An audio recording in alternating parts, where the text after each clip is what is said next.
الحمدللہ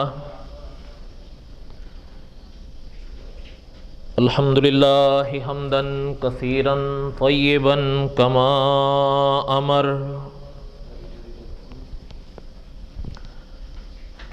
واشہد ان لا الہ الا اللہ وحدہ لا شریک لہ واشہد ان سیدنا وسندنا ومولانا محمدا عبدہ ورسولہ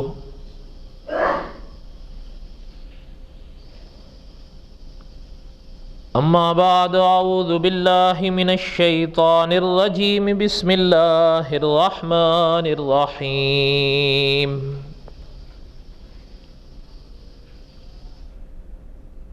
نحن نقص علیک احسن القصص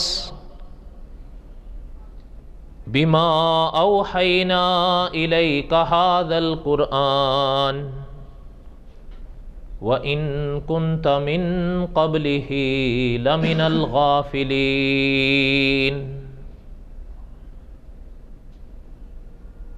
وقال النبي صلى الله عليه وسلم أنا آخر الأنبياء وأنتم آخر الأمم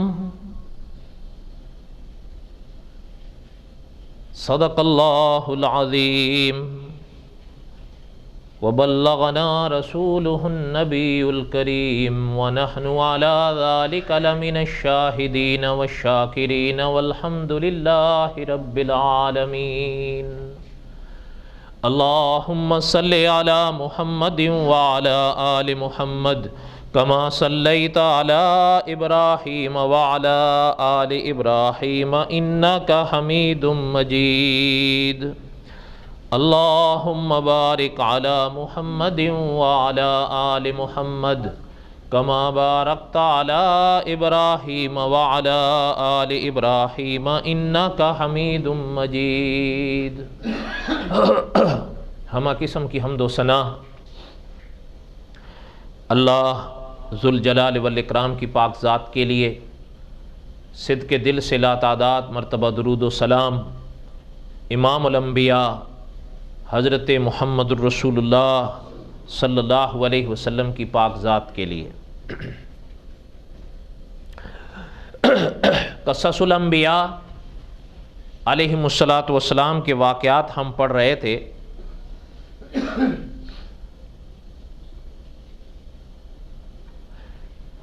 یہاں تک پہنچے تھے ہم گزشتہ جمعہ کہ حضرت ابراہیم علیہ السلام کو اللہ کی طرف سے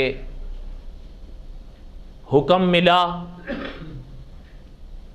کہ حضرت ہاجرہ اور حضرت اسماعیل علیہ السلام کو، جو اس وقت بچے تھے دودھ پینے والے،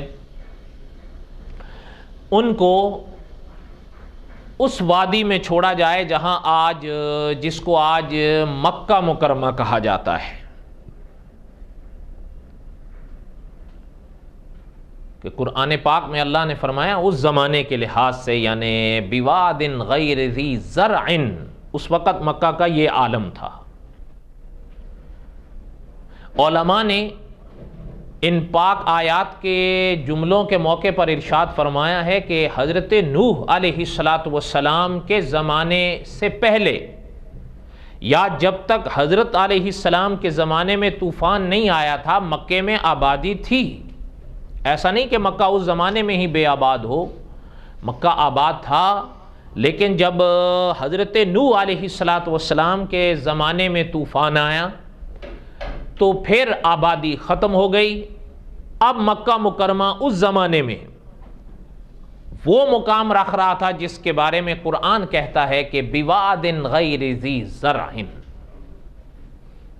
تب آبادی نہیں تھی۔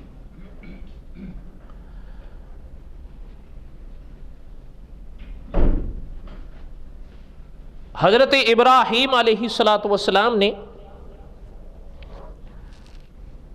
حضرت ہاجرہ اور حضرت اسماعیل کو مکہ مکرمہ میں چھوڑا،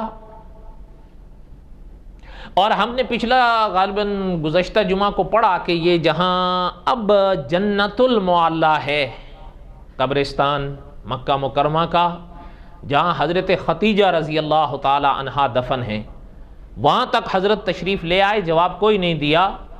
وہاں پر پہنچنے پر حضرت حاجرہ نے جو سوال اور جواب کیے تو تب جا کر بعض اکابر نے تو فرمایا کہ صرف سر کے اشارے سے جواب دیا، اور بعد نے فرمایا کہ اب اللہ کی طرف سے اجازت تھی تو زبان سے جواب دیا کہ یہ اللہ کا حکم ہے کہ آپ دونوں یہاں رہو، اور حضرت ابراہیم کو فرمایا اب حضرت ابراہیم وہاں سے چلے گئے۔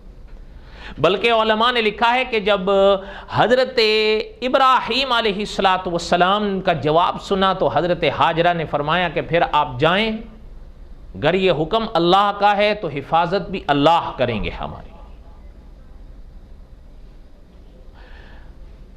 حضرت حاجرہ تو لوٹ آئیں۔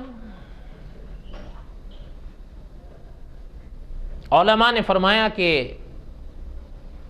اس جگہ کی نشاندہی علماء نے کی ہے مقام کے اپنے مرحلے کے لحاظ سے، جہاں اب زمزم ہے۔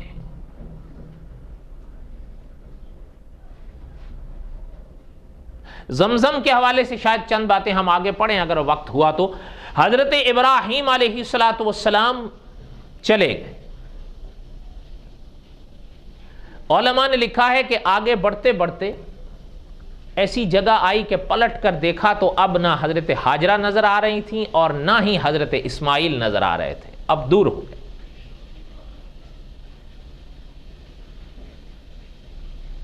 اب علماء نے لکھا ہے کہ حضرت ابراہیم علیہ السلام نے اس موقع پر اللہ سے کچھ دعائیں مانگی، اور اپنا صاحب قصص الانبیاء نے ایسے ہی ایک موقع پر بڑی عجیب دعوت فکر دی ہے کہ ذرا سوچیں آپ کہ یہ چیزیں سمجھنے کی ہیں۔ اب تو ٹھیک ہے ہم ہو آتے ہیں، سعادت سے تو خالی نہیں ہیں، لیکن ذرا وہ عالم دیکھیں کہ اب تو وہاں جہان آباد ہے، حالانکہ مکہ مکرمہ ایک چھوٹا سا شہر ہے، ویسے بھی وہاں اتنا رش، پھر ماہ رمضان آئے تو اور رش، اور حج آ جائے تو پھر بے انتہا رش۔ لیکن یہ اس زمانے کی بات ہے جو ہم پڑھ رہے ہیں کہ وہاں قرآن کہتا ہے بواد غیر ذی زرع، کچھ بھی نہیں تھا، اور حضرت ابراہیم علیہ السلام اچھا علماء نے لکھا ہے نہ آدم زاد، سنسان وادی ہے، اور پھر خود بھی پلٹ رہے ہیں، جو حکم اللہ کا ملا ہے وہ پورا کرنا ہے، اور ملک شام میں بھی گھر ہے، اور پھر پلٹ کے دیکھتے ہیں تو ظاہر بات ہے نہ وہاں کوئی اور شخص ہے، نہ آبادی ہے، نہ کوئی، صرف حضرت حاجرہ ہیں اور حضرت اسماعیل ہیں، وہ بھی دودھ پیتے بچے، اور حضرت ابراہیم علیہ السلام کے دل کا عالم آپ سمجھ سکتے ہیں اگر تھوڑا سا غور کریں۔ جیسے ہم نے گزشتہ جمعہ کو پڑھا تھا کہ پیغمبر ہوتے ہیں، لیکن انبیاء علیہ السلام کی تعلیمات یہ بھی بتاتی ہیں کہ گر وہ باپ رہے ہوں تو پھر وہ باپ بھی ہوتے ہیں۔ اب حضرت ابراہیم علیہ السلام کے دل کا عالم آپ سمجھیں کہ جب ان کو چھوڑا اور پلٹ کر دیکھا تو کچھ نظر نہیں آیا، بے آب و گیا وادی ہے، سنسان سناٹا، کچھ بھی نہیں، اور جو نظر اپنے تھے وہ بھی اب دور ہو گئے، یہاں تک کہ نظر ہی نہیں آ رہے۔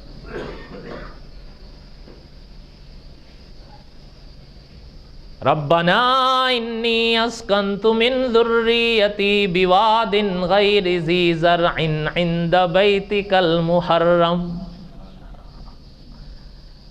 بعض اکابر نے اس آیت کو ترجمانی میں ڈھالا معنی کو کہ اے اللہ آپ کے حکم کے مطابق تو ہم ان کو چھوڑ کے جا رہے ہیں، لیکن یہاں ایسا شہر آباد فرما کہ سارے جہان کے شہر مل جائیں اس شہر کا مقابلہ نہ کر سکے۔ ابھی تو کچھ نہیں ہے، بلکہ ہمارے ایک ملک کے عالم تھے، فوت ہو گئے، وہ فرمایا کرتے تھے کہ یعنی عالم تصور ہے نا کہ اہل دل پوچھتے ہیں کہ حضرت ابراہیم کیا مانگ رہے ہیں آپ؟ تو پیغمبر کی جو شان ہے نا وہ وضاحت کرتی ہے عالم تصور میں کہ جس سے مانگ رہا ہوں اس کے لیے مشکل ہی کب ہے، مشکل تو آپ اور ہمارے لیے ہوتی ہے۔ فرمایا ربنا انی اسکنت من ذریتی بواد غیر ذی زرع عند بیتک المحرم، ابھی تو وہاں کچھ بھی نہیں ہے، حتیٰ کہ سبز گھاس کا تنکا نہیں ہے۔ ربنا لیقیموا الصلاۃ فاجعل افئدۃ من الناس تہوی الیہم، لوگوں کے دلوں کو اس طرف پھیر دینا۔ آج دیکھیں جہان میں کوئی کہاں ہو، حضرت ابراہیم کی آواز پر اگر لبیک کہی تھی تو پھر مکہ وہ آ کر رہے گا، ایک بار کہی تھی تو ایک بار آ جائے گا، 2 بار کہی تھی تو 2 بار جائے گا، 10 بار کہے گی تو تحوی الیہم، لوگوں کے دل ان کی جانب پھیر دینا میرے اللہ، اب تو کچھ نہیں ہے۔ اور ساتھ ہی فرمایا چونکہ وہاں تو سبز گھاس کا تنکا بھی نہیں، فرمایا کہ ان کو رزق دینا میرے اللہ، اور رزق بھی پھلوں کا دینا۔ علماء نے لکھا ہے کہ اگر مکہ مکرمہ کی وادی دیکھیں تو وہاں کیا ہے، لیکن حضرت ابراہیم کی دعاؤں کا یہ پھل ہے کہ کائنات میں کہیں اور پھلوں کی کمی ہو تو ہو، لیکن مکے میں ہر وقت ہر موسم کا پھل ملتا ہے۔ بلکہ پتہ ہے ایک عالم ہوئے، اب تو فوت ہو گئے، دعا کریں اللہ تعالیٰ ان کی مغفرت فرمائیں، وہ اس موقع پر بڑی عجیب بات ارشاد فرمایا کرتے تھے، فرماتے تھے کہ اگر مثال کے طور پر ایک سیب ہے، اگر آپ یہاں کھائیں اس کا مزہ کچھ اور ہے، وہی سیب آپ مکہ مکرمہ کھائیں تو کچھ اور ہے۔ وہ فرماتے تھے کہ یہ عالم یہ ہے کہ جب حرم کی حد آتی ہے تو ان پھلوں میں حضرت ابراہیم کی دعاؤں کا نور آتا ہے۔ کوئی بات آپ کو بھی سمجھ میں آ رہی ہے یا نہیں؟ اچھا خیر، حضرت ابراہیم علیہ السلام نے دعا مانگی کہ اللہ اس شہر والوں کو پھلوں کا رزق نصیب فرمائیے گا۔ ایک عالم تھے، وہ ہمیں ایک دفعہ سنا رہے تھے کہ کوئی صاحب گئے وہاں پر یا جو بھی حرم، تو شاید بھینڈی خریدنے لگے، بھینڈی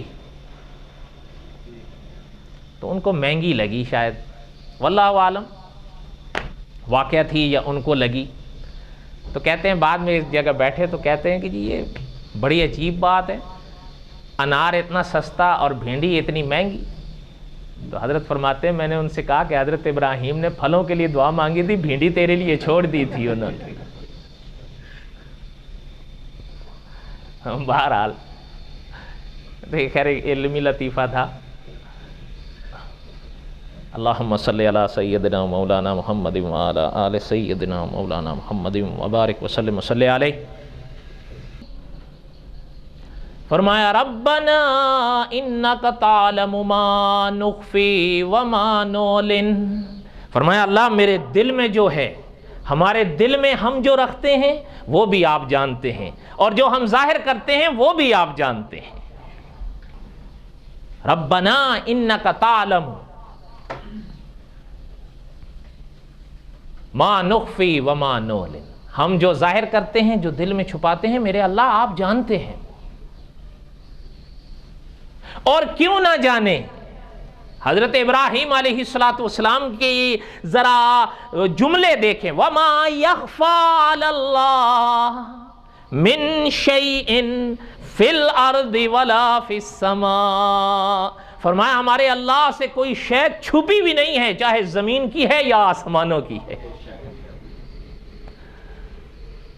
اچھا اس سے بعد آگے اسی سورت کی آیت نمبر 40 اور 41 میں جو حضرت ابراہیم نے دعا مانگی ہے نا، ذرا غور کریں، بعض اکابر نے اس دعا کو بھی اسی موقع پر بیان فرمایا ہے، بعد میں دوسرے مرحلے پر، بہرحال دعا سن لیں۔ فرمایا رب اجعلنی مقیم الصلاۃ ومن ذریتی ربنا وتقبل دعا، کہ اللہ مجھے بھی نمازی رکھیو، میری اولاد کو بھی نمازی رکھیو۔ یعنی حضرت ابراہیم کا. اچھا چلتے چلتے ایک بات یاد آئی نماز کے حوالے سے، ہو سکتا ہے آپ نے سنی ہو یا پڑھی ہو. آپ کو یاد ہوں گے یا آپ نے سنا ہوگا مولانا انور شاہ کاشمیری رحمت اللہ علیہ. یہ دارالعلوم دیوبند کے شیخ الحدیث تھے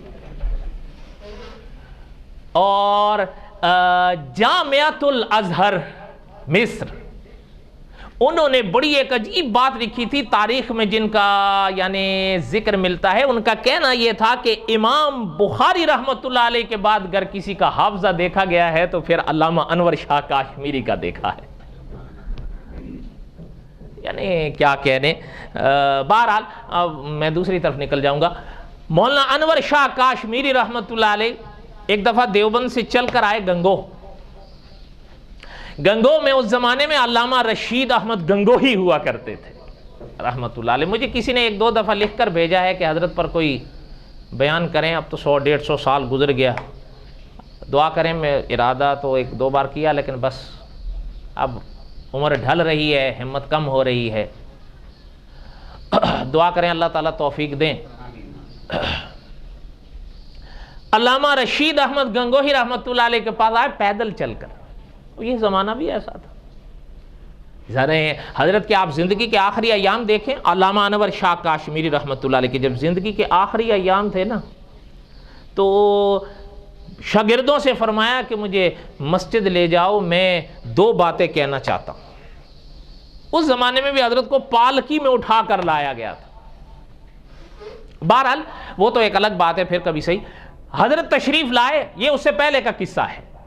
چل کر آئے، علامہ رشید احمد گنگوہی رحمت اللہ علیہ کے پاس ملاقات ہوئی تو حضرت علامہ رشید احمد گنگوہی رحمت اللہ علیہ سے مولانا انور شاہ کاشمیری رحمت اللہ علیہ فرمانے لگے کہ میں آپ کے پاس آیا ہوں، ایک دعا کی درخواست ہے. حضرت نے فرمایا کیا دعا ہے؟ کہنے لگے میرے لیے اللہ سے آپ دعا کریں کہ میں نماز صحیح پڑھ لیا کروں. اب آگے بھی تو علامہ رشید احمد گنگوہی تھے نا رحمت اللہ علیہ. فرمانے لگے کہ حضرت جب نماز ٹھیک ہو گئی تو پیچھے رہ گئی کیا؟ آپ نے تو سب کچھ ہی منگوانے کے لیے کہا ہے. صحیح بات ہے یا نہیں؟ فرمایا رب اجعلنی مقیم الصلاۃ ومن ذریتی ربنا وتقبل دعا.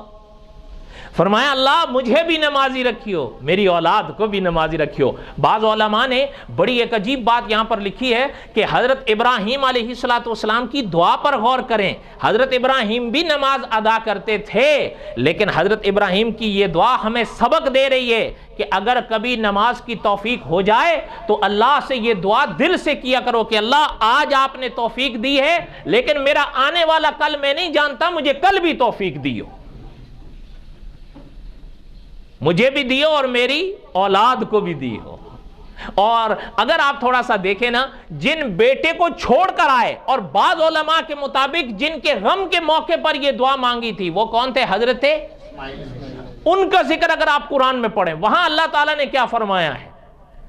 وَاذْكُرْ فِي الْكِتَابِ اسماعیل. یہ مولانا ادریس کاندلوی رحمت اللہ علیہ نے بڑی عجیب بات لکھی ہے اس آیت کی تفسیر میں. فرمایا کہ حضرت اسماعیل کا ذکر اللہ تعالیٰ نویکلا الگ کر کے لا رہے ہیں ضمن سے ہٹا کر، اور کم از کم اللہ نے 4 صفتیں یہاں پر اللہ نے حضرت اسماعیل کی بیان فرمائی ہیں. وَاذْكُرْ فِي الْكِتَابِ اسماعیل انہو کان صادق الوعد وکان رسولا نبیا. نبی بھی فرمایا، رسول بھی فرمایا، اور وعدے کے بڑے سچے تھے، بڑے پکے تھے، یہ بھی فرمایا. کتنی ہوئی؟ آگے سنیں اللہ تعالیٰ نے آگے فرمایا وَقَانَ يَأْمُرُ أَهْلَهُ بِالصَّلَاةِ وَالزَّكَاةِ. فرمایا کہ حضرت اسماعیل کی شان دیکھیں وَقَانَ يَأْمُرُ أَهْلَهُ بِالصَّلَاةِ وَالزَّكَاةِ. جہاں خود نماز ادا کرتے تھے اپنے گھر والوں کو بھی نماز اور زکوٰۃ کا کہتے تھے. مستقل اللہ نے ذکر بیان فرمایا. اور آپ حیران ہوں گے جب یہاں یہ سورت مریم کی جہاں یہ آیت ختم ہوتی ہے نا، اللہ تعالیٰ نے ارشاد فرمایا وَقَانَ عِنْدَ رَبِّهِ مَرْضِيًّا. اللہ کے ہاں وہ بڑے پسندیدہ تھے. مولانا ادریس کاندلوی رحمۃ اللہ نے لکھا ہے یہ مدح کی انتہا ہے. اللہ راضی ہو گیا تو پیچھے کچھ رہ گیا؟ پھر آپ بتائیں. ربی ہی مردیا، اللہ کے ہاں بڑے پسندیدہ تھے وہ. کون؟ فرمایا رب اجعلنی مقیم الصلاۃ ومن ذریتی ربنا وتقبل دعا ربنا اغفر لی ولوالدی وللمؤمنین یوم یقوم الحساب. فرمایا میرے اللہ جب قیامت کا دن آئے مجھے بھی بخش دیجیے، میرے ماں باپ کو بھی بخش دیجیے، ہر مسلمان کو بخش دیجیے. بعض علماء نے لکھا ہے جب درود شریف سے فارغ ہوا کریں، جب نماز ختم کرنے لگا کریں، تو بعض علماء نے لکھا حضرت ابراہیم کی یہ دعا پڑھنا اس موقع پر سب سے افضل ہے. جائز تو دوسری بھی ہیں. بعض اکابر نے فرمایا اس موقع پر سب سے افضل یہ ہے کہ انسان نماز کو حضرت ابراہیم کی اس دعا پر ختم کرے. آپ کو تو یاد ہی ہوگی، یاد ہے یا نہیں ہے؟ خیر بہرحال یہاں تو حضرت ابراہیم علیہ السلام کی ان دعاؤں کا ذکر اللہ تعالیٰ نے سورت ابراہیم میں کیا ہے، آپ پڑھ سکتے ہیں. یہ تو ہوا مسئلہ حضرت ابراہیم کا. حضرت ابراہیم تو پھر چلے گئے، تشریف لے گئے. پیچھے آ گیا مسئلہ حضرت حاجرہ اور حضرت اسماعیل کا. اب علماء نے لکھا ہے کہ چند دن کا پانی، چند دن کی کھجوریں حضرت حاجرہ کے پاس تھیں. جب تک وہ کھاتی رہیں تو ان کا دودھ بھی چلتا رہا، حضرت اسماعیل دودھ پیتے رہے. ایک موقع آیا کہ پانی بھی ختم، کھجوریں بھی ختم. جب حضرت حاجرہ کے لیے بھی غذا ختم ہو گئی تو دودھ خشک ہو گیا. اب آیا ایک مرحلہ کہ حضرت اسماعیل کو پیاس لگی. اور بعض اکابر نے لکھا ہے کہ پرانی کتابیں بتاتی ہیں کہ تڑپنے لگے حضرت اسماعیل پیاس، اور وہ بھی مکہ مکرمہ کی. وہ جیسے ہمارے ایک اپنے ہیں، وہ ایک دفعہ مکے کی گرمی کی مثال سمجھا رہے تھے. پتہ نہیں کیا بات ہوئی تو روزوں کا ذکر کوئی کر رہا ہے. کہہ رہے تھے یار وہاں تو صبح 9 بجے جیپ باہر آ جاتی ہے آدمی، اور ویسے گرمی بڑی سخت ہوتی ہے وہاں کی. درود شریف پڑھ لیں. اللہم صلی علی سیدنا مولانا محمد وعلی آل سیدنا مولانا محمد وبارک وسلم وصلی علیہ. حضرت حاجرہ اب دیکھنے لگی حضرت اسماعیل کو کہ اب حضرت اسماعیل تڑپنے لگے. وہ سب آپ نے پڑھ رکھا ہے، سن رکھا ہے، قصہ مختصر کرتے ہیں. اب حضرت حاجرہ دوڑی اور سامنے، اب تو خیر ظاہر بات ہے منظر الگ ہو گیا ہے. اس زمانے میں منظر یہ تھا کہ یہ پہاڑی حصے تھے جسے صفا بھی کہا جاتا ہے. اور اب وہ دوڑی اور حدیث کی کتابیں بتاتی ہیں، قصص کی کتابیں بتاتی ہیں کہ دوڑ کر حضرت اسماعیل وہیں تھے، علماء نے لکھا ہے جہاں اب زمزم ہے، اور حضرت حاجرہ دوڑی. اور یہ صفا کا جو مقام تھا نا، یہ تھوڑا ابھرا ہوا تھا، اوپر کی طرف تھا. بھئی شاید فاصلے سے کوئی قافلہ نظر آ جائے، کوئی لوگ نظر آ جائیں، کیا پتہ کوئی شخص نظر آ جائے، پانی نظر آ جائے جس کا انتظام کروں. دیکھا تو کچھ بھی نہیں. اب پھر وہاں سے پلٹتی ہیں اور حضرت اسماعیل کی طرف دیکھتی ہیں، اور پھر ان کا تڑپنا محسوس کرتی ہیں کہ وہ تو تڑپ رہے ہیں. پھر دوڑتی ہیں. اچھا علماء نے فرمایا کہ یہ اللہ تعالیٰ حرم دکھائے. آج بھی آپ جائیں تو مسجد حرام میں جب صفا سے مروہ یا مروہ سے صفا جایا جاتا ہے تو سبز نشان ہے لائٹ کے. یہ وہ مرحلہ ہے کہ علماء نے نشاندہی کی ہے. جب حضرت حاجرہ یہاں پہنچتی تھی نا تو پھر دوڑ پڑتی تھی. کیوں دوڑ پڑتی تھی؟ تاکہ یہ فاصلہ طے ہو جائے، بیٹے کا غم تھا. اچھا آگے جب گئیں تو مروہ پر پہنچی. اب وہاں سے نظر ڈالیں ادھر ادھر، کہیں نظر نہیں آیا، کہیں بھی نظر کوئی نہیں آیا. پھر آپ پلٹ کے دیکھتی ہیں تو حضرت اسماعیل کی طرف وہ پھر بھی تڑپتے نظر آتے ہیں. اب گھبراتی ہیں، پھر دوڑتی ہیں. یقین کریں آپ کے صاحب ہدایت کے چراغ لکھتے ہیں کہ آقا صلی اللہ علیہ وسلم نے اس مرحلے پر جب ذکر آیا نا کہ 7 چکر لگائے حضرت حاجرہ نے، تو حضور نے فرمایا یہی صفا مروہ کی صحیح ہے. اور اگر آپ تھوڑا سا قرآن پر غور کریں، ان الصفا والمروہ من شعائر اللہ، اللہ نے قرآن میں فرمایا کہ صفا مروہ میری نشانیاں ہیں. فمن حج البیت او اعتمر فلا جناح علیہ ان یطوف بہما ومن تطوع خیرا فإن اللہ شاکر علیم. ترجمہ بھی بتاؤں؟ پھر وہ وقت لگ جائے گا. ایسے ہی چلو, ترجمہ آپ خود گھر جا کے بھی تو دیکھ سکتے ہو. کیا کہہ رہا تھا میں؟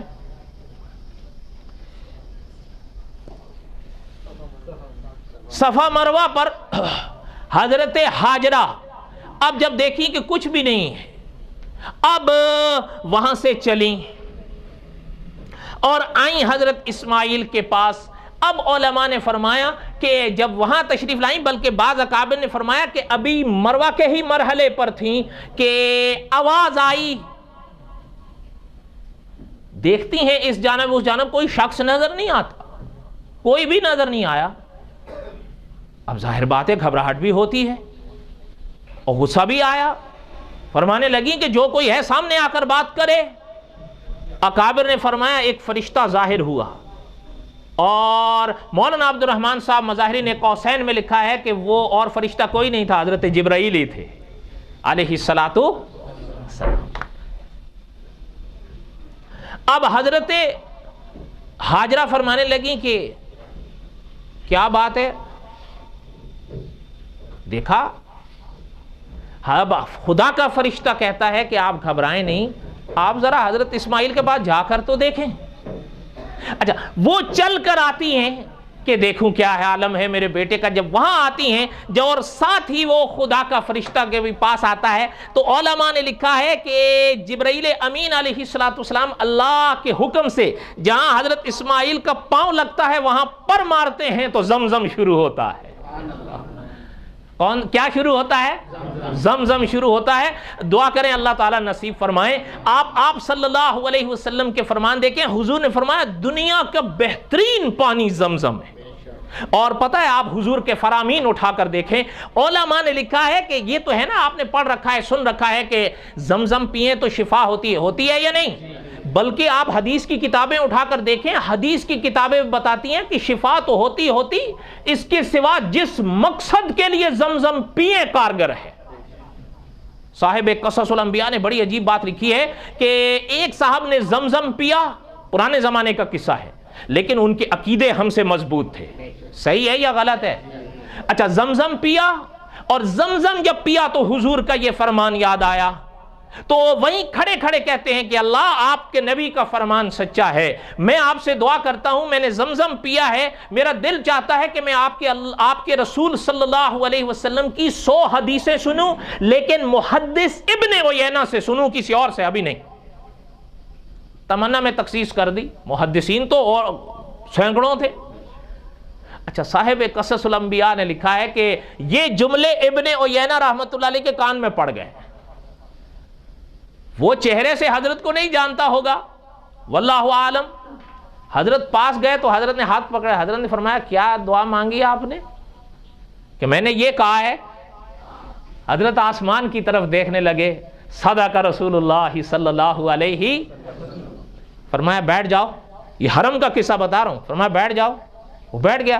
حضرت فرمانے لگے یہ جو ابھی دعا کی ہے نا آپ نے, تو اللہ نے آپ کی دعا قبول کی ہے. ابن عیینہ میں ہی ہوں, یہیں بیٹھو, میں تمہیں اللہ کے رسول کی 100 حدیثیں سناتا ہوں. یہ عقیدے کی باتیں ہوتی ہیں میرے بھائی. آپ اور ہم تو پیناڈول کی گولی کھائیں گے, وہ بھی زمزم شریف کے ساتھ, تو پھر انوارات بھی ایسے ہی ہوں گے نا. حقیقت تو یہی ہے, نہ زمزم پر یقین ہے نہ پیناڈول پر یقین ہے, تو شفا کیسے ہوگی؟ اور دوسرا تو آپ مجھ سے بہتر ہی جانتے ہیں کہ جی چلو زمزم کی ایک بوتل لے آؤ اور اس پہ پورا کنواں اڈھیل کے سب کو پلا دو, زمزم پلایا جا رہا ہے. اب یہ آپ خود ہی سمجھو, ہماری سمجھ سے باہر ہے یہ. ورنہ تو پھر ایسا کرو, ایک بوتل لے آؤ زمزم کی اور اس کو پورا کنویں میں ڈال دو, کہا کرو یہ زمزم کا کنواں ہے. بس صاحب قصص الانبیاء نے لکھا ہے کہ ہمارے لوگوں کو ملاوٹ کی عادت ہو گئی ہے, ہر شے میں ملاوٹ, جب تک نہ وہ مزہ نہیں آتا.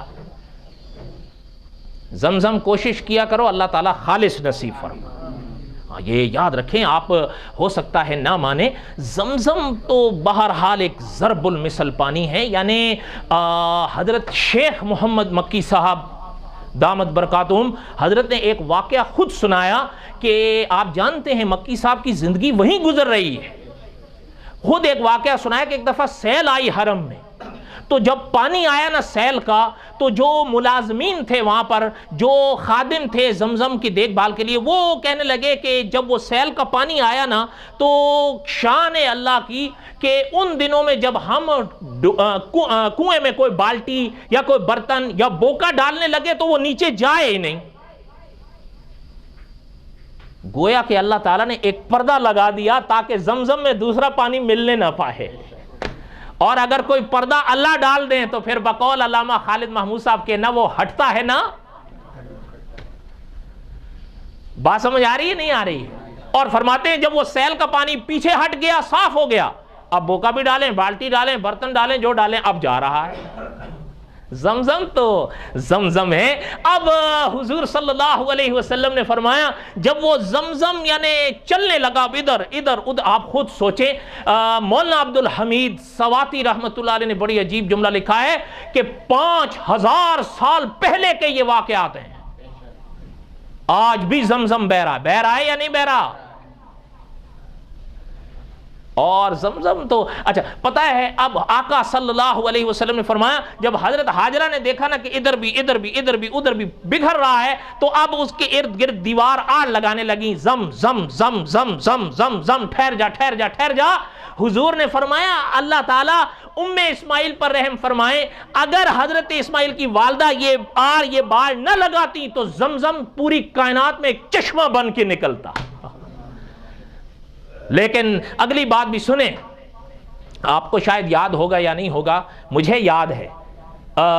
شیخ العرب والعجم یہاں تشریف لائے تھے امام کعبہ کے ساتھ. بڑا پرانا قصہ ہے، یعنی مجھے آج بھی یاد ہے جب جامع مسجد میں انہوں نے یہ بات بتائی تھی تو ساتھ میں بڑی عجیب بات ارشاد فرمائی تھی. وہ اگر دل لگتی ہو سکتا ہے آپ اختلاف کریں کہ بات یہ ہے کہ اللہ کی حکمتیں پنہاں ہیں، اللہ ہی جانتے ہیں آج زمزم مکہ مکرمہ میں ہے یا نہیں. لیکن میں آپ سے پوچھتا ہوں آپ کا یہ دل کیا کہتا ہے، زمزم یہاں آئے یا ہم یہاں سے وہاں جائیں؟ سوچ لو پہلے. اب ساتھ ہی حضرت نے فرمایا کہ کیا خیال ہے اللہ کے رسول مدینے سے یہاں آئیں یا ہم مدینہ جائیں؟ سوچ لو بھائی. نہیں سمجھ آئی؟ نہیں سمجھ آئی؟ نہیں سمجھ آئی؟ نہیں سمجھ آئی؟ اللہ کرے سمجھ آ جائے. ہم تو چاہتے ہیں کہ زمزم نہ آئے ہم جائیں، تو پھر یہ کیسے چاہ لیا ہے کہ حضور یہاں آئے ہم نہ جائیں؟ ہو سکتا ہے آپ سمجھیں. اور قاری عبدالحی عابد رحمت اللہ علیہ، دعا کریں اللہ تعالیٰ شیخ کی قبر پہ کروڑوں رحمتیں نازل فرمائے. حضرت اس موقع پر بڑی عجیب بات ارشاد فرمایا کرتے تھے. دعوت فکر ہے، ہو سکتا ہے کوئی اختلاف کرے اتفاق کرے، لیکن بات بڑی عجیب ہے. اسی موقع پر حضرت نے فرمایا تھا ادب کر بے ادبی سے آواز ورنہ محمد کا دیدار ہرگز نہ ہوگا صلی اللہ علیہ وسلم. محمد کا دیدار ہرگز نہ ہوگا صلی اللہ علیہ وسلم. کیوں؟ جو ہوتا ہے عاشق وہ جاتا ہے در پر، نبی کو وہ در در بلاتا نہیں ہے. جو ہوتا ہے عاشق وہ جاتا ہے در پر، نبی کو وہ در در بلاتا نہیں ہے. صحیح بات ہے یا غلط ہے؟ دل لگتی کہنا. ہاں دیکھو مدرسے مسجد میں بیٹھے ہو، کوئی میری رو رعایت نہیں کرنا. بات یہ ہے کہ دل کہتا ہے زمزم وہاں رہے ہم وہاں جائیں. یہ دل کیسے بنا لیا ہم یہاں رہیں اور حضور یہاں آئیں؟ ہاں کاش آپ حدیث کی کتابیں اٹھائیں. مولانا بدر عالم میرٹھی رحمت اللہ علیہ حدیث لائیں ترجمان سنہ میں. حضور نے فرمایا جب میرے عیسیٰ بن مریم آئیں گے فج روحا سے احرام باندھیں گے، جب حج و عمرے سے فارغ ہوں گے، حضور نے فرمایا میرے روزے پہ میرے عیسیٰ بن مریم آئیں گے، میرے روزے پر آ کر مجھ پر سلام پڑھیں گے، میں اپنے روزے سے ان کے سلام کا جواب دوں گا۔ آج تو کہیں قادیانی فتنے ہیں، کہیں غامدی فتنے ہیں۔ کوئی کہہ رہا ہے حضرت عیسیٰ، ایک نے لکھی عیون زمزم فی میلاد عیسیٰ بن مریم، کہتا ہے حضرت عیسیٰ کا باپ تھا، مولویوں نے ایسے ہی لکھ دیا ہے کہ نہیں تھا۔ ایک اور آیا کہتا ہے حضرت عیسیٰ کو جو زندہ مانے آسمان پر وہ شرک عظیم کرتا ہے۔ کیا کرتا ہے؟ اچھا جو شرک عظیم کرتا ہے تو وہ مشرک اعظم ہوا یا نہیں؟ اور بولو تو صحیح ہے نا۔ اچھا اب آپ بتائیں۔ اچھا ایک اور آیا، وہ کہتا ہے نہیں اصل میں اگر زندہ بھی مان لیا جائے تو بھی خیر ہے، اور اگر مردہ بھی مان لیا جائے تب بھی کچھ نہیں ہوتا۔ کفر بھی اسلام اور اسلام بھی۔ دعا کریں اللہ تعالیٰ ان فتنوں سے بچائے۔ اب حضور صلی اللہ علیہ وسلم نے فرمایا یہ زمزم کا کنارہ حضرت ام اسماعیل نے لگایا۔